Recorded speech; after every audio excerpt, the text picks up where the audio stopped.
प्यारे बच्चों नमस्कार।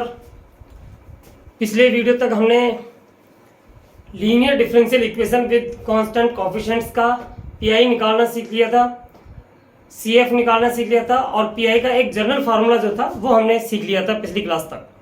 तो जनरल फार्मूला क्या था मैं एक बार रिवाइज करवा देता हूँ, फिर उसके बाद में हम आगे बढ़ेंगे।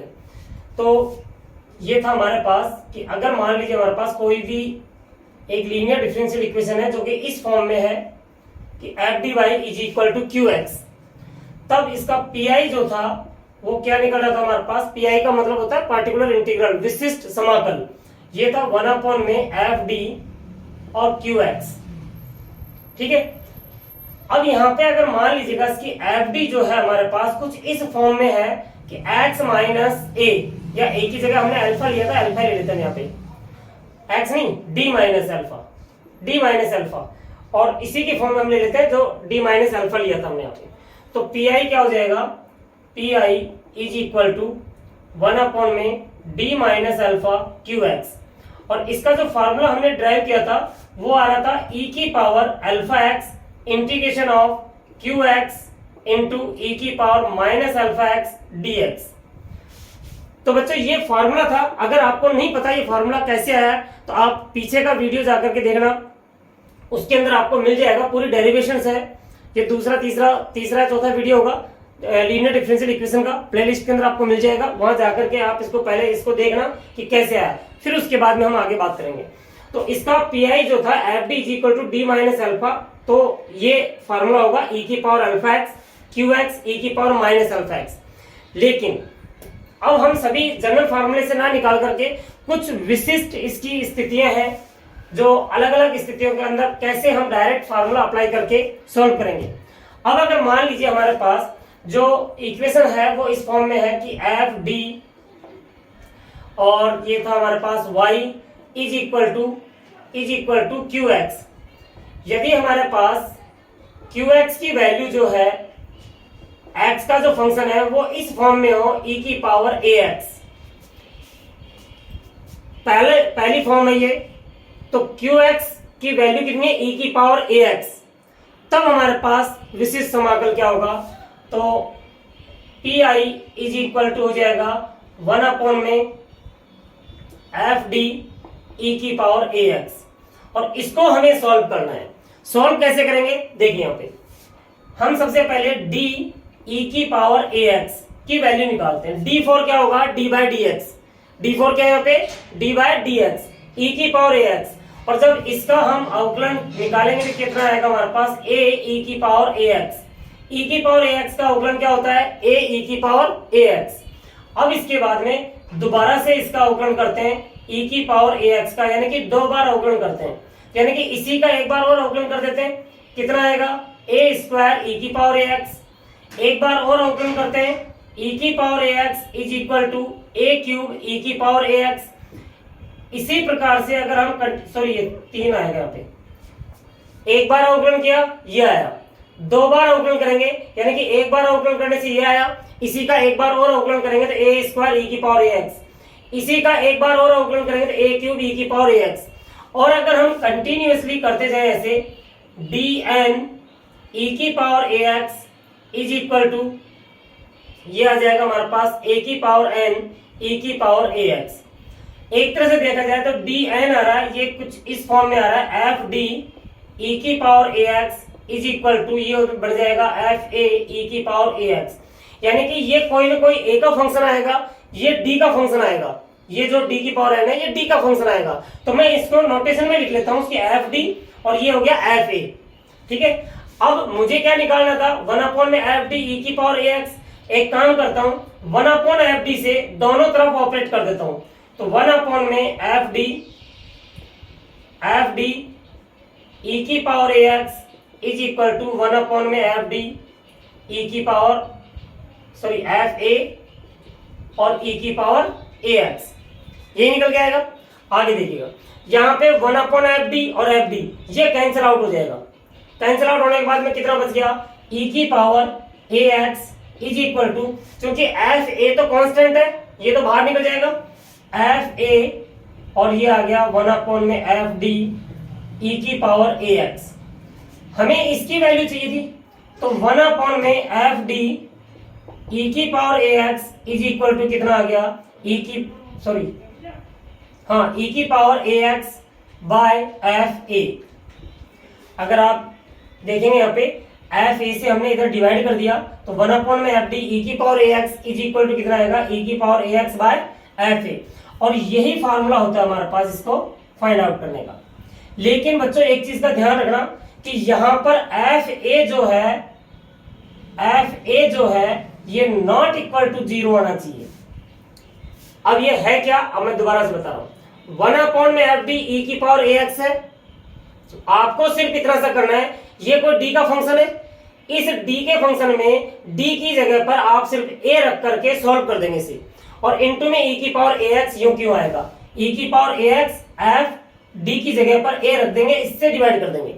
लेकिन कई क्वेश्चन ऐसे होंगे कि एफ डी डी की जगह पर अगर आप ए रखते हो इसकी वैल्यू 0 हो जाएगी, और बटे में अगर 0 आ गया तो वो नॉट डिफाइन हो जाता है। नॉट डिफाइन होगा, अपरिभाषित होता है। अगर ये अपरिभाषित होगा तो फिर बाद में हमें इसका दूसरा फार्मूला ड्राइव करना पड़ेगा। तो एक फार्मूला तो हमारे पास ये आ गया कि यदि F A is not equal to 0, तो जो ई की पावर ए एक्स, एक्स का जो कोफिशिएंट है, इस कोफिशिएंट को आप डी की जगह पर रिप्लेस कर देना, सॉल्व कर देना, आपका पीआई आ जाएगा डायरेक्ट यहां से। लेकिन ये किस केस में होगा, ई की पावर ए एक्स की केस के अंदर। ठीक है बच्चों, अब हम बात करते हैं सेकंड केस में। यदि एफ ए बराबर 0 आ जाता है तब हम किस तरह से सॉल्व करेंगे इसको, देखिए।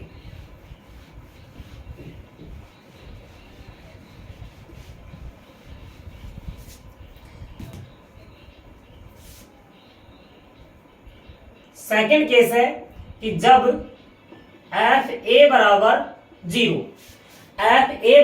आ रहा होगा तो पहले एफ डी के आप गुणनखंड कीजिएगा। गुणनखंड करोगे तो वो कुछ इस फॉर्म में आएगा गुणनखंड, let F D is equal to D minus a की पावर आर, और यहां पे आ जाएगा 5d। अब ये क्या चीज है, ये कैसे है, ध्यान से देखना कि एफ डी के जब हम फैक्टर करेंगे ना, तो फैक्टर करेंगे तो कुछ फैक्टर ऐसे आएंगे जहां पर डी की जगह पर ए रखते ही वो 0 हो जाएगा, डी माइनस।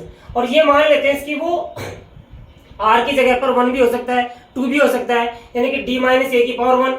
बाकी जो बच गया वो तो उसमें तो डी की जगह पर ए रखोगे तो 0 आएगा नहीं, 2 भी हो सकता है, 3 भी हो सकता है, यहाँ पे जो भी इस फॉर्म में निकल के आएगा फैक्टर करने के बाद में। जैसे सपोज करते हैं यहाँ पे कि 1 में D square plus 3x minus 2 है, तो इसके गुणनखंड क्या होंगे हमारे पास, d माइनस 2 और d माइनस 1। इसको प्लस कर लेते हैं, इसको माइनस कर लेते हैं, ठीक है।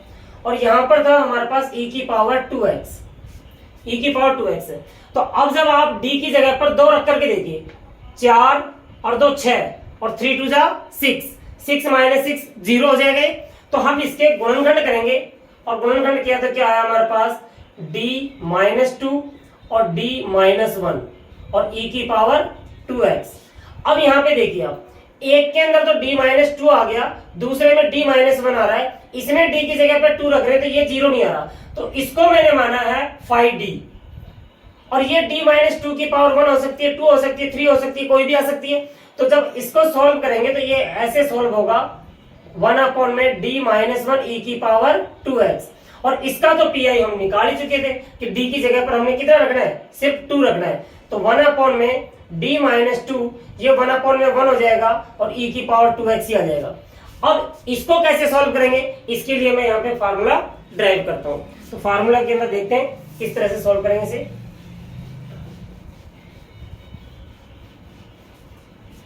देखिए, सबसे पहले हम लेते हैं 1 में d माइनस a और e की पावर ax। इसका तो मैंने जनरल फार्मूला बताया हुआ पीआई निकालने का। क्या फार्मूला बताया था, e की power alpha x, alpha x का मतलब ax, और इंटीग्रेशन ऑफ e की पावर ax है इंटू e की पावर माइनस ax और dx। ये तो qx हो गया और e की पावर माइनस ax, और ये दोनों कैंसिल आउट होकर के 1 dx आ जाएगा, और 1 dx का जो समाकलन होता है वो होता है x, यही होता है। अब आगे देखते हैं, 1 में d माइनस a का होल स्क्वायर करते हैं हम e की पावर ax। इसको कैसे ले सकते हैं हम, 1 में डी माइनस ए इंटू 1 में डी माइनस ए और e की पावर ax होल स्क्वायर था, 2 बार लिख लिया हमने। इसकी वैल्यू हम निकाल चुके हैं, ये आ चुकी है हमारे पास कितनी, e की पावर ax इंटू एक्स, तो ये आ जाएगा 1 में डी माइनस ए और x इंटू ई की पावर ax। अब इसका फिर पीआई निकालेंगे और इसके अंदर फिर वो जनरल फार्मूला लगाएंगे। जनरल फार्मूला क्या होगा, e की power ax integration of qx into ई की पावर माइनस ax, और ये फिर वापस कैंसिल आउट हो जाएंगे। और कैंसिल आउट होने के बाद में क्या बचेगा हमारे पास कि e की पावर ax तो है ही, यहाँ पे देखो ये तो 1 हो गया और ये x हो गया, तो x का मतलब हो गया x स्क्वायर बाय 2। किसकी वैल्यू है ये, 1 में डी माइनस ए स्क्वायर की। अब निकालते हैं 1 में डी माइनस ए का होल क्यूब और e की power ax is equal to, और इसका हो जाएगा हमारे पास 1 में डी माइनस ए का पावर 1 और ब्रैकेट में जाएगा 1 डी माइनस ए का होल स्क्वायर e की पावर ax। ठीक है, ये क्यूब भी हो गया, होल स्क्वायर और 1, तो डी माइनस ए का होल क्यूब हो गया। अब देखिए 1 में डी माइनस ए तो एज इट इज है, और इसकी वैल्यू हम निकाल चुके। 1 में डी माइनस ए का होल स्क्वायर e की पावर ax कितनी थी हमारे पास, ये थी हमारे पास e की power ax into x square by 2। अब फिर इसके अंदर जनरल फार्मूला लगाएंगे, तो जनरल फार्मूला लगाएंगे तो क्या होगा, e की पावर ax इंटीग्रेशन ऑफ ये हो जाएगा qx कितना है यहाँ पे, एक्स स्क्वायर बाय 2 e की पावर ax और इंटू ई की पावर माइनस ax। ये आता है ये फार्मूले के अंदर, जो शुरू में स्टार्टिंग में मैंने बताया था इसके जनरल फार्मूले से कैसे सॉल्व करेंगे। यहाँ पे कितना हुआ हमारे पास, e की पावर ax, ये 1 हो जाएगा, और एक्स स्क्वायर का समाकलन क्या होगा, एक्स क्यूब बाय 3 इंटू 2 6 हो जाएगा। तो हम इसको थोड़ा चेंज करके लिख लेते हैं, कैसे, e की power ax into x square by 2 factorial कर लेते हैं, और इसको लिख लेते हैं e की power ax into x cube by 3 factorial. ठीक है बच्चों, आगे देखिए, यहां पे करता हूं मैं, ये आ गया हमारे पास, और इसी प्रकार से हम बढ़ते रहे आगे तक। तो 1 में d माइनस ए की पावर n, r ले लेता हूं मैं, r इंटू ई की power ax is equal to कितना आएगा हमारे पास, कितना आ रहा था, e की power ax x cube by 3 factorial, यानी कि e की पावर ax x की पावर, देखिए 1 पावर थी तो x की पावर 1 बटा में 1 फैक्टोरियल, 2 पावर थी तो आया था हमारे पास x square by 2 factorial, 3 power थी तो कितना आया था हमारे पास एक्स क्यूब बाय 3 फैक्टोरियल। और इसी प्रकार से यदि r पावर है तो पावर r बटा में r फैक्टोरियल। समझ में आ गई बात है।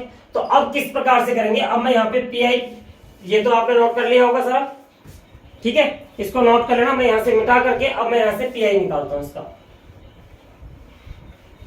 देखिए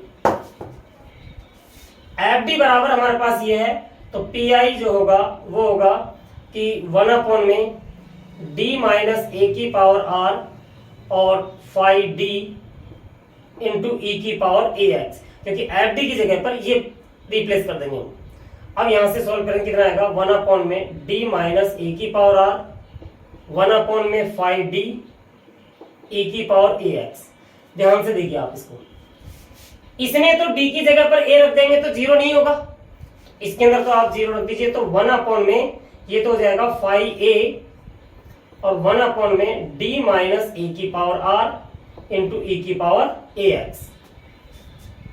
ठीक है बच्चों, 1 में 5a तो एज इट इज आ जाएगा, और साथ में इसका फार्मूला हमने यहाँ पे ड्राइव कर चुके हैं। कितना आएगा कि x की power r by r factorial into ई की पावर ax, और ये हमारा पी होगा। किसके लिए, जब d बराबर a पुट करें और उस पुट करने के बाद में कितना आ जाए, वो 0 आ जाए, तब हम उसको वैसे ना सॉल्व करके इस तरह से सॉल्व करेंगे, और ये हमारे पास आएगा पी किसका, कि अगर एफ डी बराबर हमारे पास कुछ इस फॉर्म में हो कि d माइनस ए की power r q x 5 D minus a की पावर आर 5 डी होगा, तो बच्चों वो इस प्रकार से हम इसको फार्मूले से सॉल्व करेंगे। तो आइए एक एग्जांपल देख लेते हैं हम।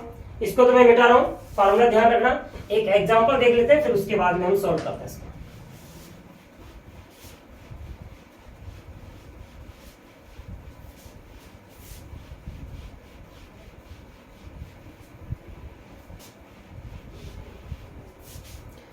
और एक क्वेश्चन ले लेते हैं हम यहाँ पे।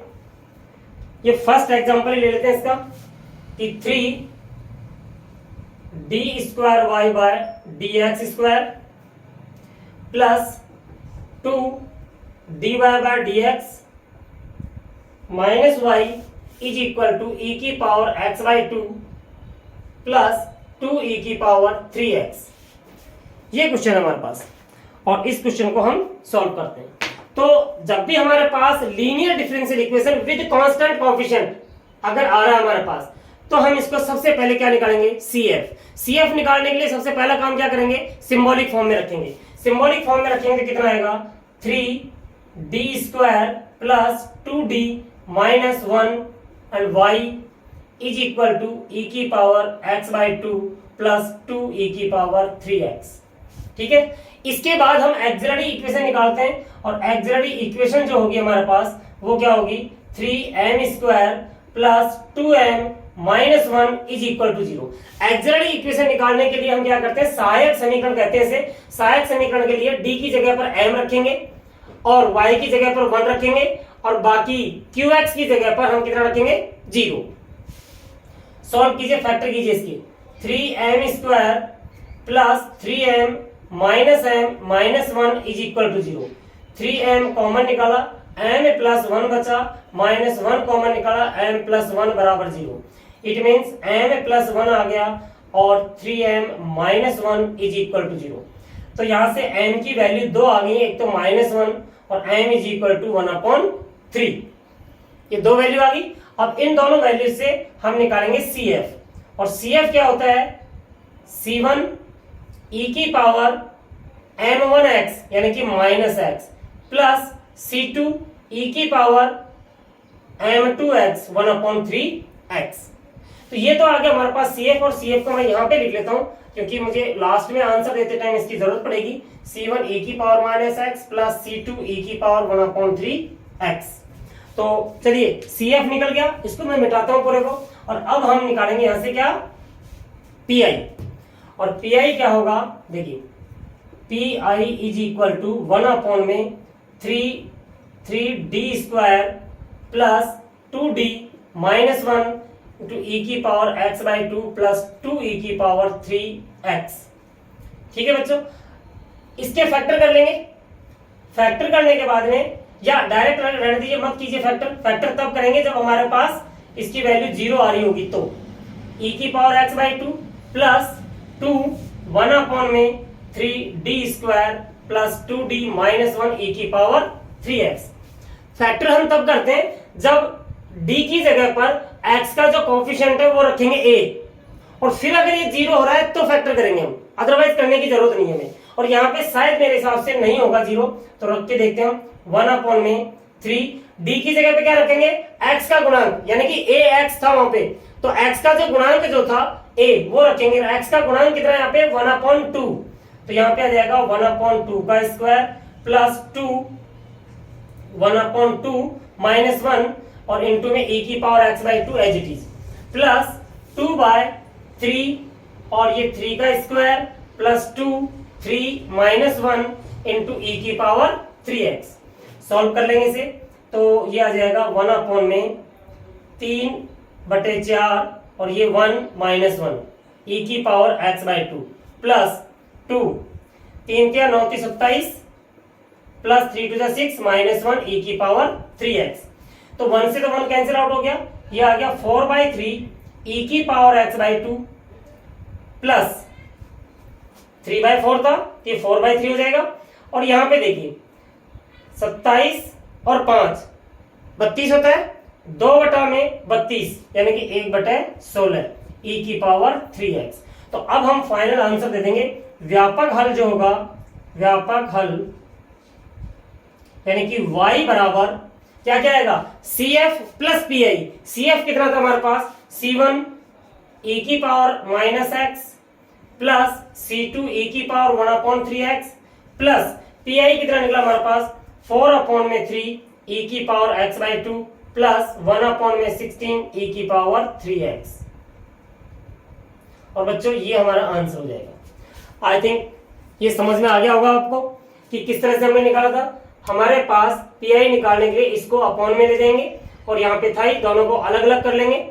अलग अलग करने के बाद में और हम D की जगह पर क्या रिप्लेस करेंगे A क्या होता है E की पावर में जो AX था यानी कि X का जो कोएफिशिएंट है वो हम यहाँ पे रिप्लेस करेंगे और रिप्लेस करने के बाद में आंसर आ जाएगा PI आ जाएगा और PI आने के बाद में व्यापक हल निकालेंगे y बराबर CF प्लस PI और CF हमने पहले निकाल रखा था और PI यहाँ से निकाल लिया। दोनों को ऐड करके दिखा देंगे यहाँ पे। ठीक है बच्चों, इस तरह से करके ये क्वेश्चंस करके देखेंगे। नेक्स्ट वीडियो के अंदर हम बाकी और भी क्वेश्चंस लेंगे। जो दूसरा टाइप बताया था कि यदि इसकी वैल्यू 1/2 रखने पर अगर 0 आ जाती है तब हम इसको किस तरह से सोल्व करेंगे, तो वो सेकंड फार्मूला जो मैंने बताया था वो अप्लाई करेंगे, लेकिन वो नेक्स्ट वीडियो के अंदर करेंगे हम। उसके अंदर करीबन 5-6 क्वेश्चन हम करने वाले हैं। तो बच्चों इसको देखते रहिएगा। साथ में आप अगर पहली बार वीडियो देख रहे हो तो सब्सक्राइब जरूर कर देना, साथ में बेल आइकन भी प्रेस कर देना, जिससे कि जो भी आने वाला वीडियो जो है उसका नोटिफिकेशन आपके पास में आ जाएगा, तो आपको पता चल जाएगा कि वीडियो अपलोड हो गया है। और साथ में अपने फ्रेंड्स के बीच में शेयर जरूर कर देना, जिससे कि वो भी इसका लाभ उठा सकें। धन्यवाद बच्चों।